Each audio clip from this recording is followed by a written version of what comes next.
نحمده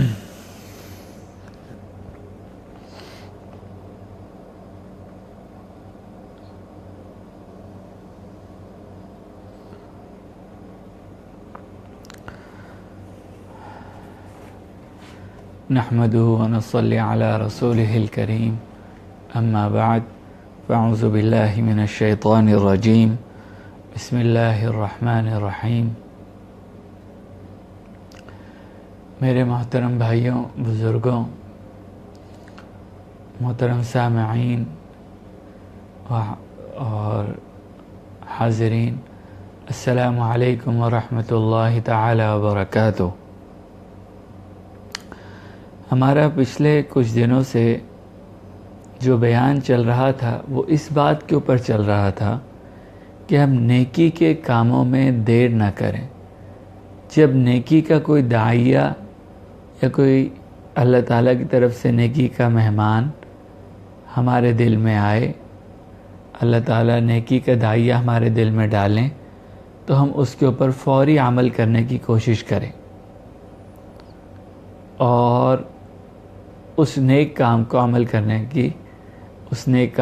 کرنے کی کوشش کریں۔ اس کی بہت ساری مثالیں گزری ہیں۔ تو وہ جو نیک کام کا جو داعیہ ہے، اس میں سے ایک چیز کے متعلق آج ہم بات کریں گے۔ دیکھیے، ہم نے جو پچھلا جو ہمارا سب کچھ چل رہا تھا ہمارے پڑھنے پڑھانے کا اور سیکھنے سکھانے کا، تو اس میں ہم نے یہ واقعہ پڑھا تھا کہ حضرت جابر رضی اللہ تعالی عنہ سے روایت ہے کہ ایک شخص غزوہ احد کی لڑائی میں جب معرکہ بڑا سخت تھا تو حضرت صلی اللہ تعالی علیہ وآلہ وسلم کے پاس حاضر ہوئے تھے وہ صحابی، اور آ کے ان صحابی نے کیا کہا تھا؟ ان صحابی نے یہ کہا تھا کہ یہ جو آپ جنگ کروا رہے ہیں، اگر ہم اس میں قتل ہو گئے تو ہمارا انجام کیا ہوگا؟ تو نبی کریم صلی اللہ تعالی علیہ وآلہ وسلم نے ان کو بشارت دی تھی کہ اس کا انجام جنت ہے۔ تو وہ کھجوریں کھا رہے تھے، تو انہوں نے وہ کھجوریں رکھ دیں اور اس نیکی کے داعیے پر عمل کیا اور فوراً غزوہ احد میں شریک ہو گئے تھے۔ اسی کے ضمن میں ہم نے یہ بات بھی بیان کی تھی کہ دیکھیے کہ کہاں پر ہم نے کون سا نیکی کا کام کرنا ہے۔ شریعت جو ہے وہ ہمیں اپنی خواہش کے اوپر چلنا نہیں سکھاتی، بلکہ یہ سکھاتی ہے کہ اس وقت میں شریعت کا کیا تقاضا ہے، اس تقاضے کو پورا کیا جائے۔ اس وقت نماز کا وقت ہے تو نماز ادا کی جائے، حقوق العباد کا وقت ہے تو حقوق العباد ادا کیے جائیں، وہ جو بیوی بچوں کا حق ہے تو بیوی بچوں کا حق ادا کیا جائے۔ یہ چیز ہمیں ہمارا دین سکھاتا ہے، اور اس کے لیے میں نے جو ہم سیکھ رہے تھے، اور یہ بات میں نے عرض بھی کی تھی، خود بھی سیکھنے کے لیے اور آپ بھائیوں سے بھی گزارش کی تھی کہ اس کا شیطان کے ساتھ ہمیں یہ پتہ نہیں چلتا، وہ چونکہ ہمارے ساتھ کشتی لڑ رہا ہوتا ہے، تو ہمیں جب تک ہم کسی اللہ والے کے ہاتھ میں اپنا ہاتھ نہیں دیں گے تو ہمیں یہ نہیں پتہ چلے گا کہ ہمیں شیطان کہاں گمراہ کر رہا ہے، کہاں پہ وہ شیطان ہم سے یہ تو نہیں نہ کہتا کہ نماز نہ پڑھو، جوا کھیلو، شراب پیو، یا نعوذ باللہ من ذالک فحش کام کرو۔ تو وہ ہمیں ایسے کاموں کی طرف لے کے جاتا ہے کہ ہیلے بہانے جس میں ہوتے ہیں۔ تو ان ہیلے بہانوں سے بچنے کے لیے ہم سیکھ رہے تھے کہ اللہ والوں کی مجلس جو کہ پابند شریعت ہوں، پابند رسول اکرم رسول اللہ صلی اللہ تعالیٰ علیہ وآلہ وسلم کی سنتوں کے اوپر اپنا عمل کرنے والے ہوں، تو ان کے پاس بیٹھ کے یہ چیزیں ہمیں سیکھنے کو ملتی ہیں۔ ان سے ہمیں اپنے نفس اور اپنے یہ جو شیطان جو ہمارے ساتھ لگا ہوا ہے، جو ہمارا نفس ہے اور جو ہمارا جسم ہے، جو گناہوں کا جس کو چسکا پڑ گیا ہے، اس سے جو ہے بچنا الا ماشاءاللہ بہت ممکن نہیں ہوتا، سوائے اس کے کہ ہم کسی اللہ والے کے ہاتھ میں اپنا ہاتھ دے دیں اور اپنی اصلاح ان سے کروائیں، تو پھر جو ہے وہ کچھ صورت بنتی ہے اور ہم اپنے آپ سے جنگ کرنے کے قابل ہوتے ہیں۔ پچھلے پروگرام کا ہمارا موضوع یہی تھا کہ اپنے آپ سے لڑنا، کیونکہ یہ جو جنگ ہے، یہ شیطان کے ساتھ جو جنگ ہے، یہ شیطان کے ساتھ کشتی تو ہماری مرتے دم تک چلنی ہے۔ جب تک ہم زندہ ہیں ہماری شیطان کے ساتھ کشتی چلنی ہے، تو وہ کبھی بچھاڑ دے گا، گرا دے گا، تو ہم توبہ کر کے کھڑے ہو جائیں، اور جو ہے کبھی جو ہے ہم تھوڑی سی ہمت کا مظاہرہ کریں اور اس کو شکست دیں۔ تو لیکن یہ جو ہیلے بہانے آتے ہیں، شیطان، نفس اور ہمارا جو جسم جو گناہوں کی جس کو لت پڑی ہوئی ہے، تو اس کے اوپر قابو پانے کے لیے ہمیں پابند شریعت اللہ والے لوگوں جو کہ حضور اکرم رسول اللہ صلی اللہ تعالیٰ علیہ وآلہ وسلم کی سنتوں کو جنہوں نے مضبوطی سے تھاما ہوا ہو اور وہ اللہ والے ہوں، ان کے پاس بیٹھیں، ان سے اپنی اصلاح کروائیں۔ تو یہ موضوع چل رہا تھا، اسی میں ہم نے بہت سارے واقعات بھی بیان کیے تھے کہ شیطان نیک کام میں ہمیں ہیلے بہانے سکھاتا ہے کہ ابھی رک جاؤ، ابھی رک جاؤ، ابھی رک جاؤ، پہلے یہ کام کر لو، پہلے یہ کام کر لو۔ تو آج ہم جس موضوع کے اوپر اور جس چیز کے اوپر بات کر رہے ہیں، وہ میرے بھائیوں، میرے محترم بزرگوں، میں اپنے بھائیوں سے مخاطب ہوں، حاضرین اور سامعین سے، کہ آج اچھا اس میں ایک چیز اور بھی ہے کہ دیکھیں، نیکی کا داعیہ جہاں پیدا ہوا وہاں پر پچھلی دفعہ ایک بات رہ گئی تھی۔ حضرت صلی اللہ تعالیٰ علیہ وآلہ وسلم، ایک صحابی نے ان سے پوچھا کہ حضرت صلی اللہ تعالیٰ علیہ وآلہ وسلم جب گھر میں تشریف لاتے ہیں تو ان کا کیا رد عمل ہوتا ہے، وہ گھر میں آ کے کیا کام کرتے ہیں؟ ان صحابی کے دل میں اور شاید یہ خیال ہو کہ جیسے وہاں پر ہوتے ہیں مسجد نبوی میں اور جو ہے باقی جو ہمارے فیصلے ہو رہے ہوتے ہیں، حضرت صلی اللہ تعالیٰ علیہ وآلہ وسلم کی تعلیمات ہو رہی ہوتی ہے، دین سکھایا جا رہا ہوتا ہے، سیکھا جا رہا ہوتا ہے، اور عبادات ہو رہی ہوتی ہیں، حقوق اللہ ادا ہو رہے ہوتے ہیں۔ اسی طرح وہ گھر میں بھی جو ہے وہ ان کی وہ جو ہے وہ جو ہے مطلب اللہ تعالیٰ کا ذکر کرتے ہوں گے، اور مصلی مسلسل بچھا رہتا ہوگا، اور آ کے وہ اللہ تعالیٰ کا ذکر کرنے میں مشغول ہو جاتے ہوں گے، تہجد پڑھتے ہوں گے، اور یقیناً حضرت صلی اللہ تعالیٰ علیہ وآلہ وسلم تہجد پڑھتے تھے اور تمام۔ لیکن گھر میں آ کر انہوں نے حضرت عائشہ رضی اللہ تعالیٰ عنہا سے پوچھا کہ گھر کی باہر کی جو وہ زندگی گزارتے ہیں وہ تو ہمارے علم میں ہے کہ وہ زندگی کیسی ہے، ہم آپ سے یہ پوچھنا چاہتے ہیں کہ گھر کے اندر کی ان کی زندگی کیسی تھی۔ تو حضرت عائشہ رضی اللہ تعالی عنہا نے ایک عجیب بات بیان فرمایا، یہ قصہ بھی بڑا عجیب و غریب ہے۔ فرمایا کہ جب آپ گھر میں تشریف لاتے تو ہمارے ساتھ ہمارے گھر کے کاموں میں ہاتھ بھی بٹاتے تھے۔ گھر کا جو ہے کوئی کام ہو رہا ہے تو اس میں ہاتھ بٹا دیا، کوئی بھی کام ہے، پانی بھرنے کا ہے یا مختلف چیزیں ہیں، اس وقت اس حدیث کے اندر تشریح نہیں ہے، لیکن یہ کہ مختلف جو گھریلو کام ہوتے ہیں ان میں آپ صلی اللہ تعالی علیہ وآلہ وسلم حصہ لیا کرتے تھے، ٹھیک ہے۔ اچھا، ایک تو یہ کام ہوتا تھا، دوسرا کام یہ کہ آپ ہمارے دکھ درد بھی سنتے تھے اور ہمارے ان دکھ درد کو سنتے تھے، ان جو ہم باتیں کہتے تھے ان کو سنتے تھے، ان کا کوئی حل پیش کرتے تھے اور ہمیں بتاتے تھے۔ اس کے ساتھ ساتھ تیسرا کام حضرت صلی اللہ تعالیٰ علیہ وآلہ وسلم یہ کرتے تھے کہ ہمارے ساتھ خوش طبعی کی باتیں کرتے تھے۔ آج کل ہمارے اندر ایک یہ بڑی بیماری ہو گئی ہے کہ جب کوئی شخص ذرا سا بھی دین کی طرف آتا ہے تو اس کا سارا مطمع نظر جو ہے وہ خشکی کی طرف چلے جاتے ہیں، وہ گھر کے اندر بالکل خشک ماحول ہو جاتا ہے۔ اکثریت نہیں، بعض لوگوں کی بات ہو رہی ہے۔ تو دیکھیں ہمارے نبی کریم صلی اللہ تعالیٰ علیہ وآلہ وسلم جو ہے حضرت عائشہ رضی اللہ تعالیٰ عنہ کے ساتھ ریس بھی لگا رہے ہیں،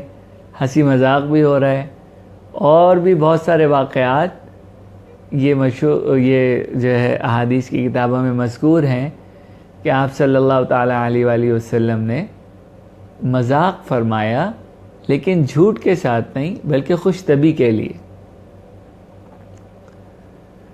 تو کہ جس میں سے ایک واقعہ یہ بھی ہے کہ ایک صحابی نے یہ عرض کیا تھا کہ مجھے اونٹ، ایک خاتون، غالباً ایک خاتون تھی، کہ انہوں نے یہ عرض کیا تھا کہ مجھے ایک اونٹ دے دیجئے۔ تو آپ صلی اللہ علیہ وآلہ وسلم نے ان صحابی کو فرمایا کہ میں آپ کو اونٹ تو نہیں، میں آپ کو اونٹ کا بچہ دوں گا۔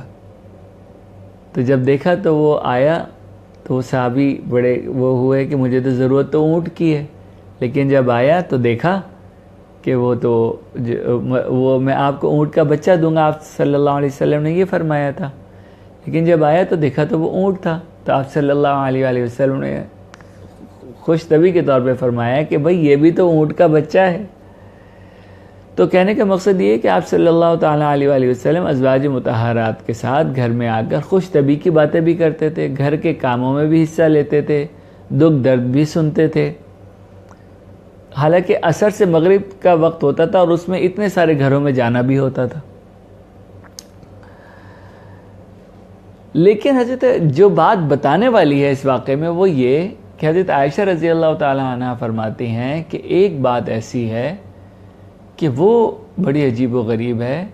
کہ جب اذان کی آواز آتی تھی، جب کیا ہوتا تھا، اذان کی آواز آتی تھی تو آپ صلی اللہ تعالیٰ علیہ وآلہ وسلم ہم سے اس طرح بیگانے ہو جایا کرتے تھے کہ جیسے ہمیں پہچانتے ہی نہ ہو۔ حی علی الصلاۃ، حی علی الفلاح کی آواز کانوں میں پڑی اور بس ایسے اٹھ کے چلے گئے کہ جیسے ہمیں پہچانتے ہی نہ ہو۔ تو یہ دیکھیں نیکی کا دائیہ، وہاں سے آواز آئی اور فوراً نیکی کے دائیے پر عمل شروع کر دیا۔ تو آج جو ہمارا ایک حدیث حضرت ابو ہریرہ رضی اللہ تعالیٰ عنہ سے روایت ہے، صحیح بخاری کی حدیث ہے، فرماتے ہیں کہ ایک صاحب نبی کریم صلی اللہ تعالیٰ علیہ وآلہ وسلم کی خدمت میں آیا اور پوچھا کہ سب سے زیادہ ثواب والا صدقہ کون سا ہے؟ اب نیک کاموں کی بات ہو رہی ہے نا، کہ نیک کاموں میں دیر نہیں کرنی چاہیے، اپنے آپ سے جنگ کر کے کسی نہ کسی طرح اس پر عمل کرنا چاہیے۔ تو آپ صلی اللہ علیہ وآلہ وسلم نے فرمایا کہ اعلیٰ درجے کا صدقہ یہ ہے کہ تم اپنی صحت کی حالت میں صدقہ کرو۔ اب بعض لوگ ہوتے ہیں کہ جب ہم بیمار ہو جائیں گے، بوڑھے ہو جائیں گے تو پھر ہم صدقہ کریں گے۔ نہیں بھائی نہیں، صحت کی عالم میں صدقات کریں، اور ایسے وقت میں صدقہ کریں کہ جب آپ کے دل میں مال کی محبت ہو، ضرورت ہو، مال کی محبت ہو، آپ اپنے دل میں اس کی کشش محسوس کرتے ہو کہ میں اس سے فلاں کام بھی کر سکتا ہوں، میں اس سے فلاں کام بھی کر سکتا ہوں، میں اپنی جو ہے دنیا کا یہ کام بھی کر سکتا ہوں۔ لیکن فرائض و واجبات، بیوی بچوں کے حقوق ادا کرنے کے بعد، دیکھیے سب سے پہلا حق بیوی بچوں کا ہے، جو وہ لوگ جو آپ کے اوپر ڈیپینڈنٹ ہے، یا جو اس کو دوسرے الفاظ میں یوں کہہ لیجئے کہ جن کی شرعی ذمہ داری شریعت نے آپ کے اوپر رکھی ہے، جیسے بیوی ہے، نابالغ بچے ہیں، یا یہ کہ بوڑھے والدین ہیں، وہ کما نہیں سکتے، تو اگر آپ کے پاس استطاعت ہے تو آپ نے ان کی مدد کرنی ہے، بڑا صدقہ ہے اور بہت ہی ثواب کا کام ہے کہ والدین نے پال پوس کے بڑا کیا. ان کا تو کبھی بھی ساری زندگی ہم سے حق ادا نہیں ہو سکتا. تو آپ صلی اللہ تعالیٰ علیہ وآلہ وسلم یہ فرما رہے ہیں کہ جب تمہارے دل میں مال کی محبت ہو اور یہ خیال ہو کہ یہ مال ایسی چیز نہیں کہ اسے یوں ہی لٹا دیا جائے، لیکن پھر بھی آپ اپنے بیوی بچوں اور گھر والوں کے حقوق ادا کرنے کے بعد صدقہ جتنا بھی ہو سکتا ہے آپ صدقہ کریں. اس چیز میں بھی دیر نہیں کرنی چاہیے، کیونکہ کچھ پتہ نہیں کہ آج مال ہے کل نہ ہو. ہمارے اردو میں بھی کہتے ہیں نا کہ یہ پیسہ تو ہاتھ کی دھول ہے، یا اس طرح کا اور بھی بہت سارے محاورے ہیں کہ دولت تو آنی جانی شے ہے. تو ہمیں کوشش یہ کرنی ہے کہ اللہ تعالیٰ نے جب ہمیں یہ چیز دی ہوئی ہے تو ہم اس کو کسی طرح مصرف میں لگا دیں جلدی سے. بات سمجھ رہے ہیں کہ ہم اس کو کسی طریقے سے کسی اچھے مصرف میں لگا دیں، صدقہ کر دیں. اچھا، اور مال خرچ کرنے میں تکلیف بھی ہو رہی ہو اور یہ بھی اندیشہ ہو کہ اس صدقہ کرنے کے نتیجے میں فقر کا شکار ہو جاؤں گا، اس صدقہ کرنے کی یہ جو میں صدقہ کر رہا ہوں اس کے نتیجے میں کہیں میں فقر کا شکار نہ ہو جاؤں، اس وقت میں صدقہ کرنا اور زیادہ افضل ہے. لیکن پھر وہی بات کہ جو حقوق ہیں آپ کے بیوی بچوں کے، والدین کے، جو آپ کے زیر نگرانی لوگ ہیں کہ جن کی شریعت نے آپ کے اوپر ذمہ داری رکھی ہے، پہلے ان کے حقوق ادا کر لیں، اس کے بعد پھر یہ باقی تمام چیزوں کا نمبر آتا ہے. اس چیز کو اچھی طرح سمجھ رہے ہیں نا آپ لوگ؟ تو یہ ہے اصل بات. تو اب ہم نے کیا کرنا ہے کہ حضرت صلی اللہ تعالیٰ علیہ وآلہ وسلم کی اس حدیث کے اوپر عمل کرنا ہے. دیکھیے بات کیا ہے کہ دیکھیے اگر ہم کسی چیز کو ٹال دیتے ہیں نا، یہ صدقے ہی کی بات لے لیجئے. ایک معاف فرمائیے گا. It's 3:41.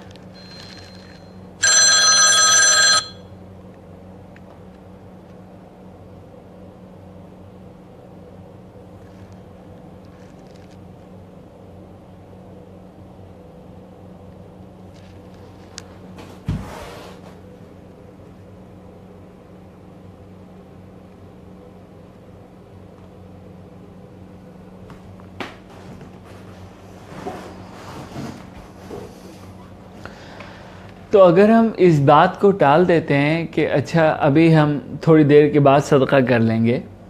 تو اس سے جو ہے نا بڑی ہمیں نقصان ہونے کا اندیشہ ہے. دیکھیے کیا پتہ کہ وہ وقت رہے نہ رہے، اور جو سائل مانگنے کے لیے آپ کے پاس آیا ہے یا جہاں پر صدقہ کرنے کی جو صورت ہے وہ آپ کے پاس وہ اس وقت وہ جو صدقہ کرنے کا مال آپ کے پاس موجود ہے وہ اس وقت موجود ہو، بعد میں موجود نہ ہو. یہ الارم بج رہا ہے.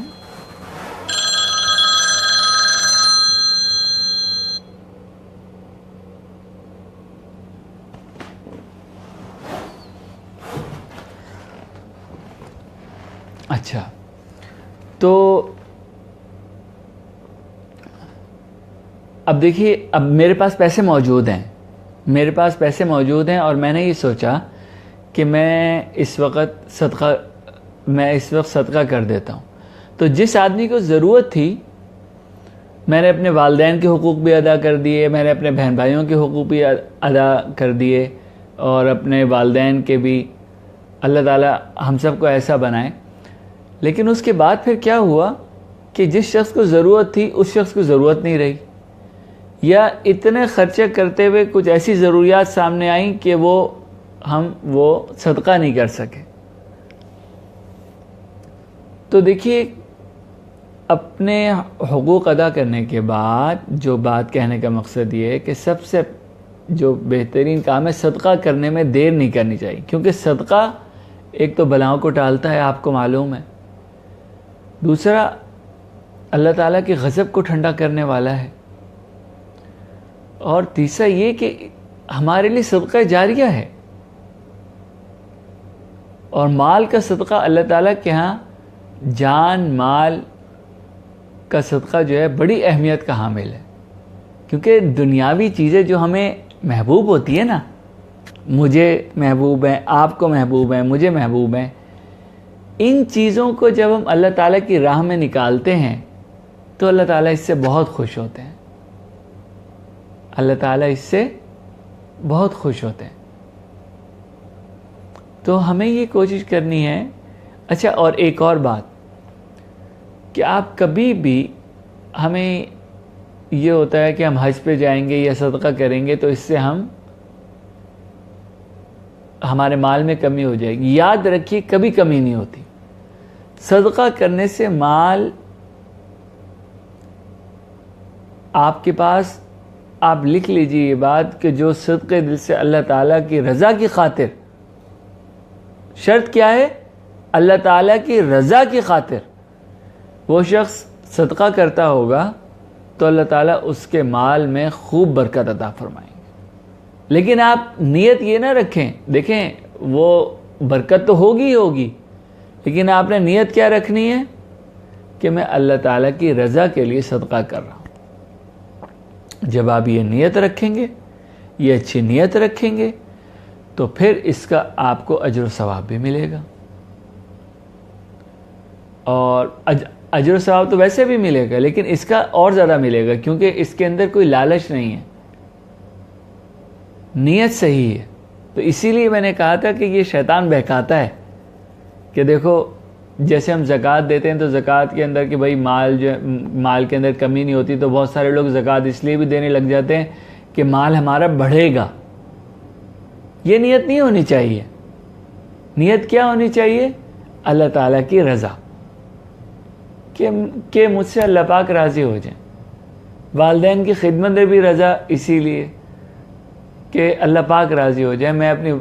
اگر میری امی ابو راضی ہوں گے، میرے والدین راضی ہوں گے، میرے بہن بھائی، میرے عزیز و اقارب راضی ہوں گے، میں ان کے حقوق ادا کروں گا، تو اس سے اللہ تبارک و تعالی راضی ہوں گے. تو نیت جو ہے وہ اللہ تعالیٰ کو راضی کرنے کی ہو ہر نیک کام. اور یہاں پہ صدقے کا ذکر چل رہا ہے، تو اس صدقے میں بھی نیت کیا ہونی چاہیے؟ چاہے وہ زکوٰۃ ہو، مطلب زکوٰۃ کا معاملہ تو دوسرا ہو گیا، میں نے بیان کر دیا. صدقے کے اندر بھی یہ نیت نہ ہو کہ ہمارے مال میں اضافہ ہوگا، بلکہ نیت کیا ہو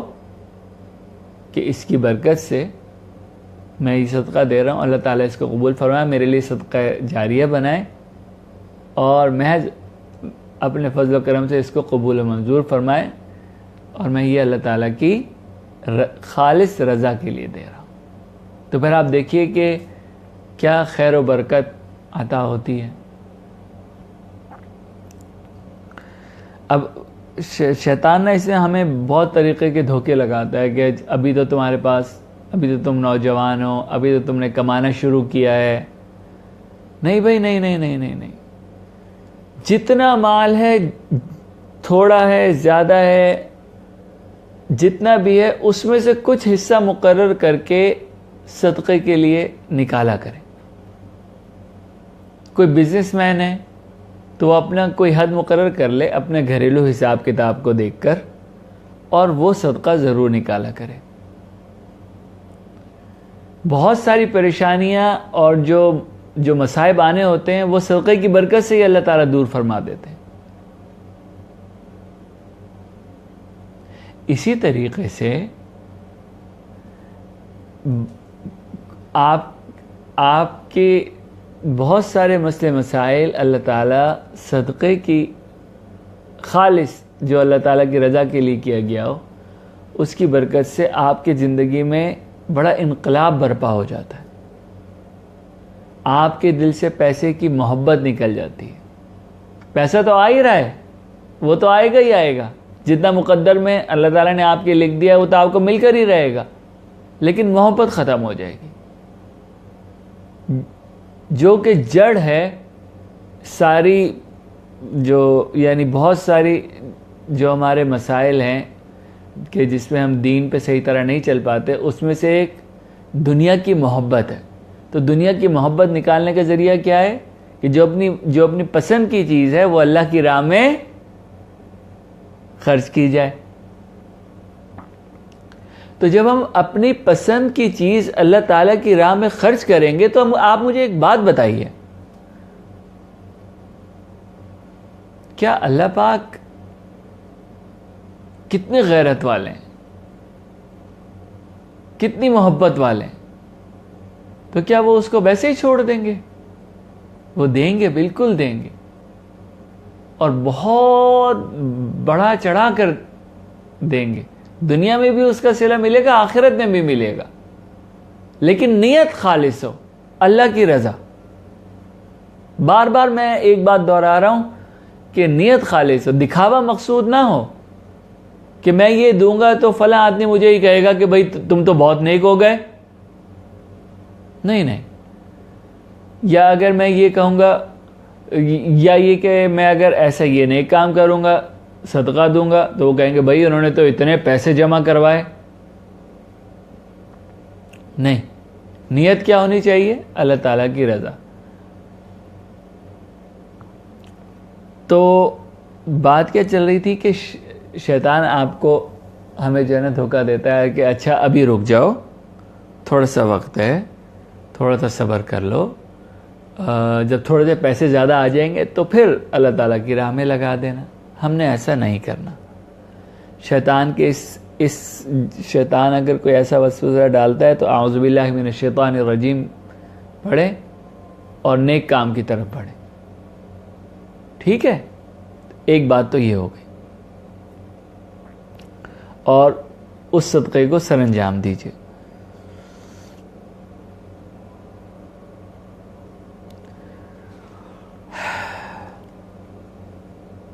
اچھا، اس کا ایک طریقہ یہ بھی ہے جو کہ بہت سارے اکابرین نے بیان فرمایا کہ آپ اپنی آمدنی میں سے کچھ حصہ مقرر کر لیں کہ میں اتنا حصہ، مثال کے طور پہ آپ کو 100 روپے ملتے ہیں، فرض کر لیں کوئی مزدور ہے، 100 روپے ملتے ہیں،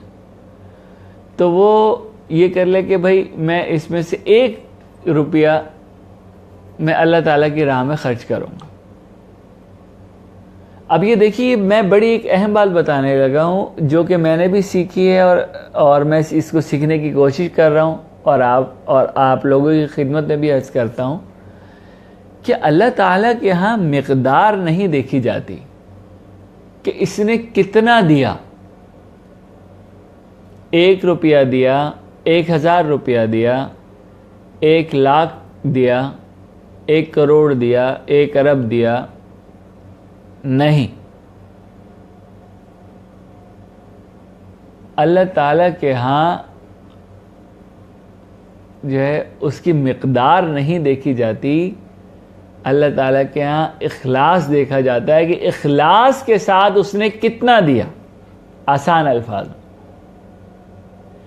اخلاص کے ساتھ اگر آپ نے 1 روپیہ دیا اور آپ کے پاس 100 روپے تھے، آپ نے باقی ضروریات پوری کر کے 1 روپیہ اخلاص کے ساتھ اللہ تعالیٰ کی راہ میں دیا، تو وہ انشاءاللہ تبارک و تعالی اس شخص کے ہم پلہ ہوگا کہ جس نے اخلاص کے ساتھ 1 ارب روپیہ کسی فلاحی کام میں لگا دیا. یہ بڑی اہم بات ہے. ہم میں سے بعض لوگوں کا یہ ہوتا ہے کہ ہمیں یہ وہ آتا ہے کہ ہم اتنا تھوڑا سا ہم جو ہے نا صدقہ کر کے کیا وہ کوئی لے گا بھی نہیں لے گا. نہیں بھائی نہیں، اخلاص کے ساتھ جتنی استطاعت ہے وہ دیجئے. شوربہ زیادہ پکا لیجئے، ساتھ والے کسی غریب کے گھر میں بھیج دیجئے، وہ جو ہے کسی مدارس کے طلبہ کو دے دیجئے. اللہ تعالیٰ نے اگر آپ کو مال دیا ہے تو جو مظلوم مسلمان بھائی ہیں شام کے، فلسطین کے، اور جو اس وقت مہاجرین ہیں وہاں پر ترکی میں، ان کی مدد کیجئے. اپنے آس پاس رہنے والے جو لوگ ہیں، جو غریب غربا ہیں، اور جو اگر آپ کو اللہ تعالیٰ نے یہ استعداد دی ہے کہ آپ زکوٰۃ نکالتے ہیں تو دیکھیں کہ آپ کے آس پاس ایسے کون لوگ ہیں زکوٰۃ نہیں نکالتے، تو یہ دیکھیں کہ میں کتنا صدقہ کر سکتا ہوں کسی اپنے بھائی کی مدد کے لیے، کوئی بھی ہو، کسی بھی طرح کا ہو، اس کو کم نہ سمجھیں،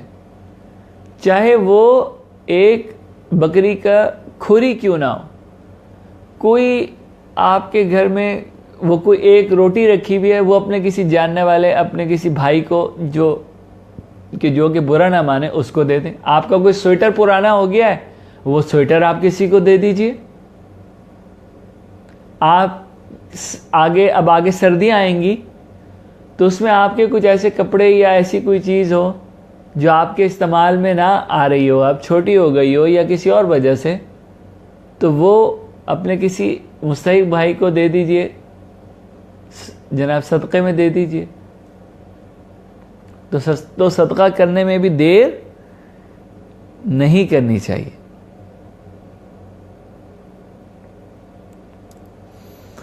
حضرت مفتی محمد شفیع صاحب رحمۃ اللہ علیہ کا ہمیشہ ساری زندگی معمول رہا کہ ان کے پاس جو معرف القرآن کے مصنف ہیں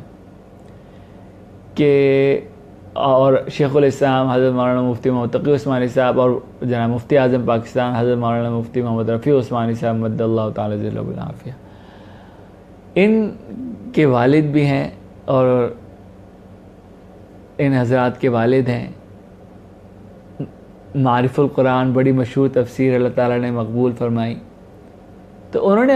حالانکہ ان کی کوئی بہت زیادہ آمدنی تو نہیں تھی، دارالعلوم کا ایک وہ تھا اور اس میں بھی کوئی اتنی زیادہ آمدنی نہیں تھی، تو انہوں نے بھی لفافے بنا رکھے تھے۔ اس کا اب میں آپ کو ایک طریقہ بتا رہا ہوں۔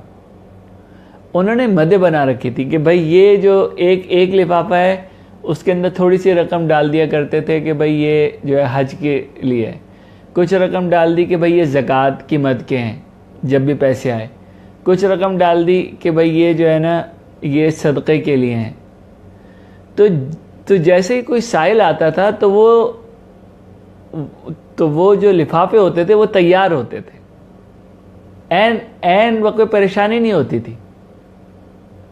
کوئی جو ہے وہ کوئی غریب یا کوئی ایسا کوئی بھائی آ گیا، کوئی رشتہ دار آ گیا کہ جو صاحب زکوٰۃ ہے تو اس کو زکوٰۃ کی اس میں مدد کر دی، کوئی ایسا آ گیا کہ جس کو صدقے کی اس میں مدد کر سکتے ہیں تو اس کو صدقے کی اس میں مدد کر دی، کسی کو عطیے کے طور پر دے دی۔ اچھا، اور اس میں یہ بتانا بھی ضروری نہیں ہے، زکوٰۃ کا خیر وہ بات دوسری طرف چلی جائے گی، وہ آپ جو ہے مفتیان کرام سے پوچھ لیجئے، لیکن اس میں ایک چھوٹی سی بات عرض یہ کرتا چلوں کہ یہ ضروری نہیں ہے کہ جس کو آپ زکوٰۃ دے رہے ہوں اس کو آپ یہ بتائیں کہ یہ تمہیں میں زکوٰۃ کا پیسہ دے رہا ہوں۔ جب آپ کو خود اچھی طرح اطمینان ہو جائے کہ یہ واقعی مستحق زکوٰۃ ہے کسی بھی ذریعے سے، تو آپ اس کو کسی بھی عنوان سے کہ بھئی یہ تمہارے لیے کچھ ہے، یہ تم اس کو رکھ لو، یا کسی بھی عنوان سے کہ وہ جھوٹ نہ ہو، اس کو پیش کر دیجئے تاکہ اس کی عزت نفس کے اوپر بھی کوئی بات نہ آئے۔ یہ ہمارے اکابرین اور جو پابند شریعت اور حضرت صلی اللہ تعالیٰ علیہ وآلہ وسلم کی سنت سے چمٹے ہوئے اکابرین ہیں، وہ ان چیزوں کا بڑا خیال کرتے تھے، وہی جو اصلاح کرتے ہیں تو وہ ان چیزوں وہ ہمیں سکھاتے ہیں اور اکابرین سکھاتے ہیں۔ کاش ہم سیکھنے والے بنیں کہ سامنے والے کی جب آپ دے رہے ہوں تو سامنے والے کی عزت نفس مجروح نہ ہو، اس طریقے سے اس کی مدد کی جائے، بلکہ یہ سوچ کے مدد کی جائے کہ اللہ تعالیٰ کا کرم ہے کہ اللہ تعالیٰ میرے ذریعے سے ان کی مدد کروا رہے ہیں۔ یہ شکر کی کیفیت دل کے اندر ہونی چاہیے کہ اللہ تعالیٰ نے مجھے ذریعہ بنا دیا، ورنہ تو کتنے اور لوگ ہیں، کتنے لوگ کام کر رہے ہیں۔ تو اس چیز کا خاص خیال رکھنا چاہیے۔ تو میں عرض یہ کر رہا تھا کہ کچھ اپنی جو رقم ہے اس کو ڈیوائیڈ کر لیں، جب آپ کے پاس آئے تو اس کو جو ہے مختلف وہ جو ہے خانوں میں بانٹ دیں، یا وہ کچھ لفافے بنا لیں یا کچھ آپ کی کوئی بھی سیٹنگ ہو گھر میں، تو اس سے جب بھی آپ کو ضرورت ہوگی تو وہ آپ کا لفافہ خالی نہیں ملے گا۔ حج کی رقم بھی کچھ نہ کچھ جمع کرتے رہیں، عمرے کی رقم بھی جمع کرتے رہیں، اور اسی طرح مطلب زکوٰۃ کی مد کی بھی رقم جمع کرتے رہیں، اور بھی جو جو ضروریات ہیں، بل ہیں ٹیلی فون کا، گیس کا یا دوسرا کسی بھی قسم کا، تو اس کی مد میں بھی پیسے جمع کرتے رہیں۔ لیکن اس چیز میں دیر نہ کریں، کیونکہ یہ اس میں بھی شیطان وسوسہ ڈالتا ہے، کیونکہ ہمارے اندر دنیا کی محبت بہت زیادہ ہے، تو دنیا کی محبت کی وجہ سے ہمیں سب سے زیادہ جو ہے نا پیسہ نکالنے میں تکلیف ہوتی ہے۔ نماز پڑھنے میں ماشاءاللہ بہت سارے لوگ ہیں جو کہ نماز بھی پڑھتے ہیں، بہت سارے لوگ ہیں جو کہ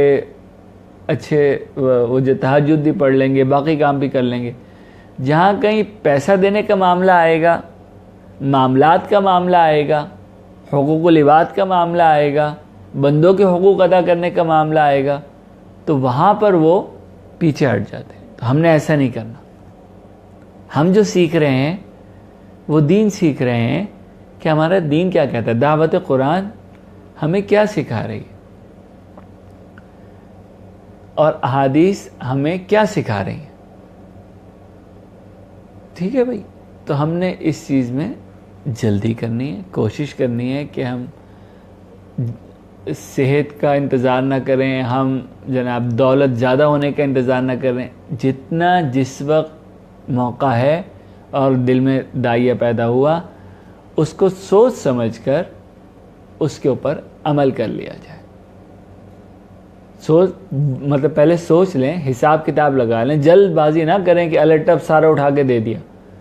کہ جو آپ کے جو لوگ ایسے ہیں جو آپ کے ماتحت ہیں، اب ان کو مشکل پڑ گئی، ان کی تنخواہیں نہیں نکل رہی،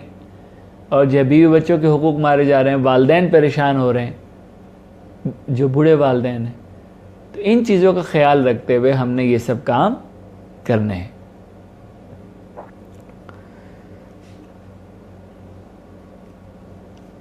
ہر شخص اپنی حیثیت کے مطابق صدقہ کر لے، جو ایک میں نے بنیادی بات آپ سے کہی تھی کہ ہر شخص حضرت صلی اللہ تعالیٰ علیہ وآلہ وسلم کی اس حدیث کو سامنے رکھتے ہوئے ہر شخص اپنے مطابق فیصلہ کر لے کہ میں نے یہ رقم میں نے تھوڑی سی ہی صحیح میں نے نکالنی ہے۔ اس کے اوپر میں آپ کو ایک واقعہ سناتا ہوں۔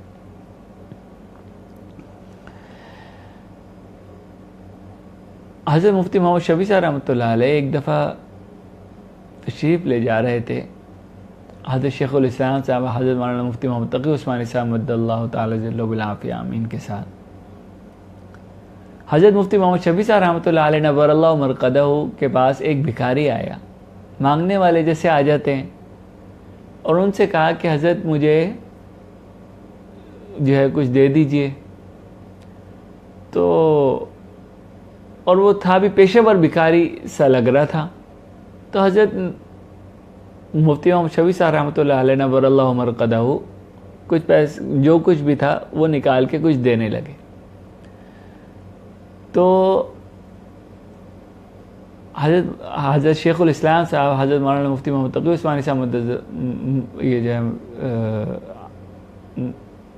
مدذلو فرماتے ہیں کہ میں نے اپنے والد صاحب سے عرض کیا کہ والد ماجد قدس اللہ سرہ سے کہ یہ تو پیشہ ور مانگنے والا ہے، تو اس کا تو استحقاق بھی نہیں ہے،